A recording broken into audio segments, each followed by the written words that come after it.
한 주간 평안하셨습니까? 지난주에 이어 누가 주님의 제자인가 라는 주제로 말씀을 나누겠습니다. 지난주에 공부한 말씀을 잠깐 복습해 보도록 하겠습니다. 주님의 제자는 예수님을 믿고 영접하여 세례를 받은 사람입니다. 세례는 자신의 뜻대로 살던 자아를 십자가에 못 박고 주님과 함께 주님을 위해 살려는 새로운 생명으로 부활하는 것을 의미합니다. 또한 주님의 제자는 예수님께서 걸으신 길을 따라 걷는 사람입니다. 예수님께서 걸으신 길은 영광의 길이 아니라 고난과 희생의 십자가의 길입니다. 그 길은 좁기 때문에 찾는 사람이 적습니다. 그 길은 주님을 위해 육체적인 생명을 버려야만 갈 수 있는 길입니다. 이 길을 걷는 자가 바로 주님의 제자입니다. 넷째로 주님의 제자는 주님을 위해 가진 것을 모두 버리는 사람입니다.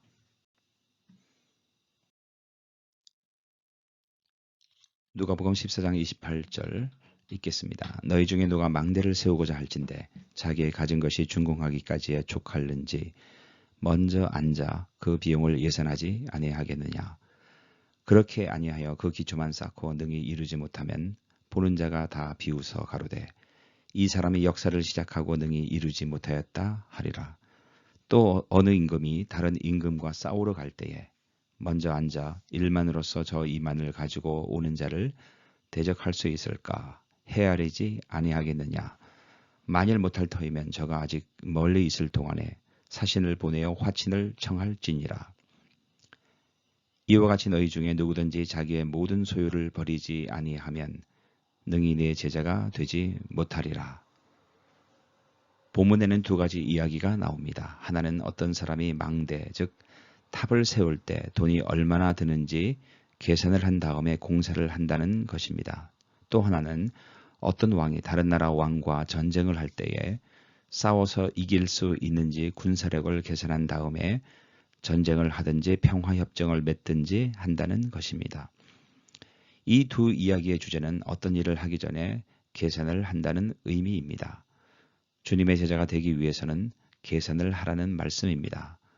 어떤 계산을 하라는 말씀입니까? 33절을 다시 보겠습니다. 누구든지 자기의 모든 소유를 버리지 아니하면 능히 내 제자가 되지 못하리라. 자신의 모든 소유를 버리고 주님을 따를 것인지 아니면 자기의 모든 소유를 버리지 않고 주님을 따르지 않을 것인지 계산을 하라는 말씀입니다. 자신의 모든 소유를 버릴 만큼 하나님 나라가 가치가 있는지 계산을 하라는 말씀입니다. 마태복음 13장 44절을 보겠습니다. 천국은 마치 밭에 감추인 보화와 같으니 사람이 이를 발견한 후 숨겨두고 기뻐하여 돌아가서 자기의 소유를 다 팔아 그 밭을 샀느니라.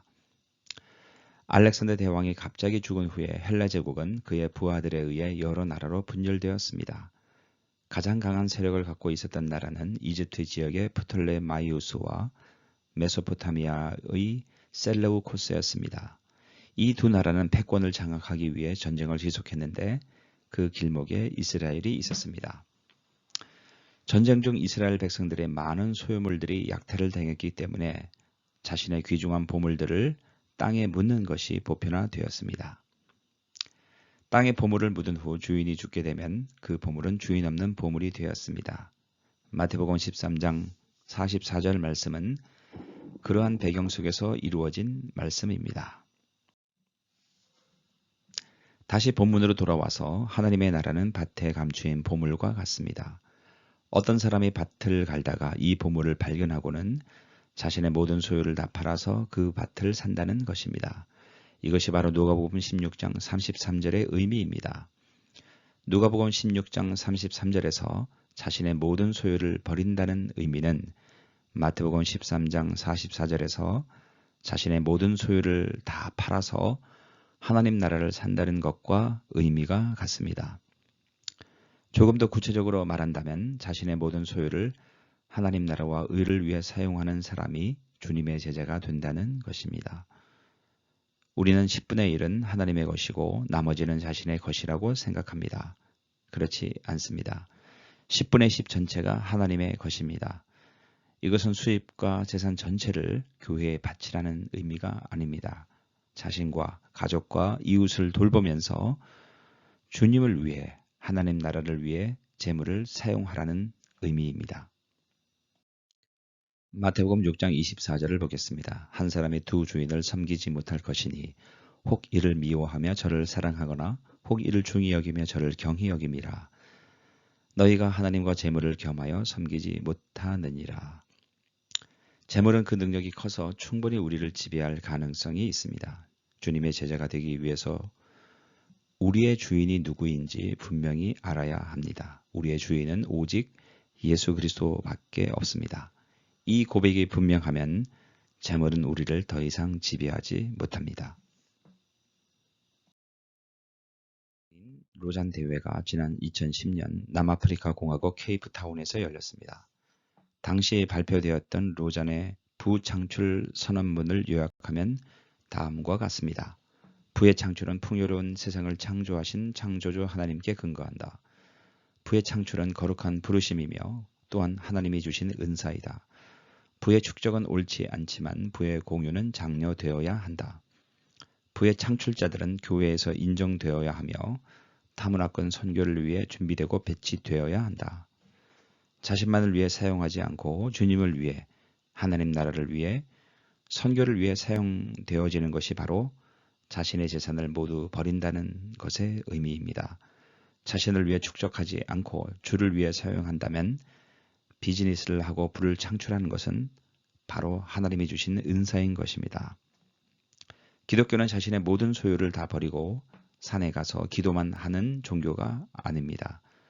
오히려 세상에 들어가서 더욱 활발한 비즈니스를 통해 부를 창출하고 주님을 위해, 이웃을 위해, 하나님 나라를 위해 사용하는 것이 바로 제자의 길인 것입니다.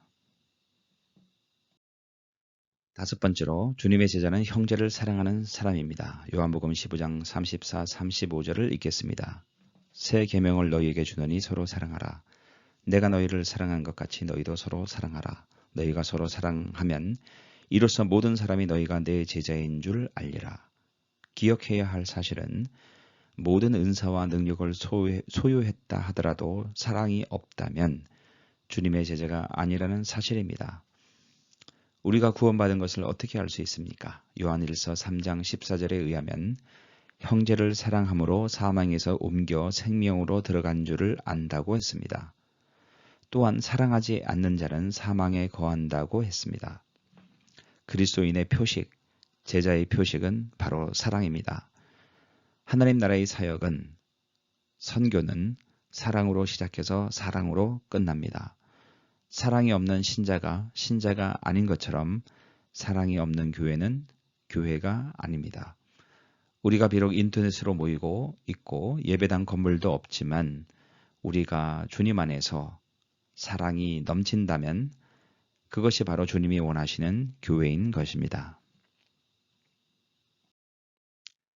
베드로전서 1장 22절을 보겠습니다. 너희가 진리를 순종함으로 너희 영혼을 깨끗하게 하여 거짓 없이 형제를 사랑하기에 이르렀으니 마음으로 뜨겁게 피차 사랑하라.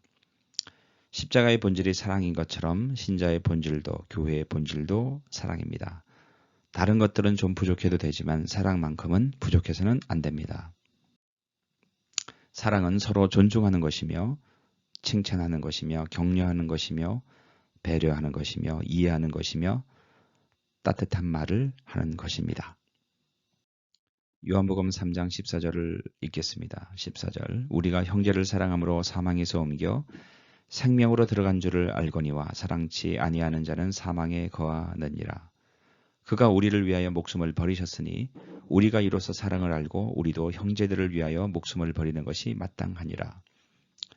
누가 이 세상 재물을 가지고 형제의 궁핍함을 보고도 도와줄 마음을 막으면 하나님의 사랑이 어찌 그 속에 거할까 보냐. 자녀들아 우리가 말과 혀로만 사랑하지 말고 오직 행함과 진실함으로 하자. 사랑은 구체적인 행동으로 나타나는 것입니다. 말보다 더 중요한 것은 행동입니다. 우리 속에 있는 그리스도의 사랑이 삶으로 행동으로 나타나야 합니다. 그것은 어려운 형제들을 돕는 것입니다. 작은 정성을 통해 사랑이 배가 됩니다. 여러분이 적은 금액이라도 주변의 어려운 사람들을 돕는다면 그것 또한 주님이 기뻐 받으시는 재물이 됩니다. 여섯 번째로 주님의 제자는 열매를 맺는 사람입니다. 지난 설교에서 말씀드린 것처럼 열매는 성령의 열매, 복음의 열매, 빛의 열매, 즉 선한 행동을 의미합니다. 제자에게는 이러한 열매가 늘 넘쳐야 합니다. 이러한 열매들은 모두 다른 사람과의 관계 속에서 나타납니다. 이 열매들은 다른 사람들에게 큰 영향을 끼칩니다. 혼자 조용히 사는 주님의 제자는 없습니다. 주님의 제자는 세상 속에서 이러한 열매를 맺음으로 세상을 변화시키는 사람들인 것입니다. 이제 정리하도록 하겠습니다. 주님의 제자는 주님을 위해 가진 것을 모두 버리는 사람입니다. 이것은 모두 버리고 세상을 등지고 은둔 생활하라는 말씀이 아닙니다. 오히려 세상 속에 들어가서 주님이 은사로 주신 재물로 세상 사람들을 섬기고 하나님 나라를 위해 사용하는 것을 의미합니다. 주님의 제자에게 재물은 우상이 아니라 하나님 나라를 위한 도구일 뿐입니다. 또한 주님의 제자는 서로 사랑하는 사람이고 열매를 항상 맺는 사람입니다. 사랑과 열매는 사람들과의 관계 속에서 나타나기 때문에 혼자 존재하는 주님의 제자는 없습니다. 주님의 제자는 세상 속에 침투하여 사랑과 섬김으로 세상을 변화시키는 자들입니다. 이제 웩이라는 선교단체를 만든 C.T. 스터드가 남긴 말을 끝으로 말씀을 맺겠습니다. 만일 예수 그리스도가 하나님이시고 그가 나를 위해 죽으셨다면 그를 위한 나의 그 어떤 희생도 대단하지 않습니다. 한 주간도 승리하는 주님의 제자가 되기를 축복합니다.